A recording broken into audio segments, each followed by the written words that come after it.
सातारा येथील रिसॉर्टवर एकनाथ शिंदेच्या भावाच्या रिसॉर्टमध्ये पोलिसांनी छापा टाकला, क्राईम ब्रँच पोलिसांनी.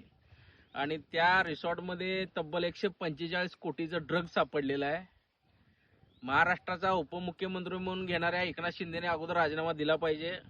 स्वतःच्या भावाच्या हॉटेलवर जर एवढं ड्रग सापडत असेल तर महाराष्ट्रातील तरुणांची वाट लावल्यासारखं झालेलं आहे. महाराष्ट्रामध्ये हे जे काय ड्रग सप्लाय होत आहे हे एकनाथ शिंदेच्या भावाच्या रिसॉर्टमधून होत आहे असं म्हणायचं आहे का? त्यामुळे एकनाथ शिंदेना अगोदर जर नैतिकता असेल एकनाथ शिंदेमध्ये तर त्यांनी राजीनामा दिला पाहिजे.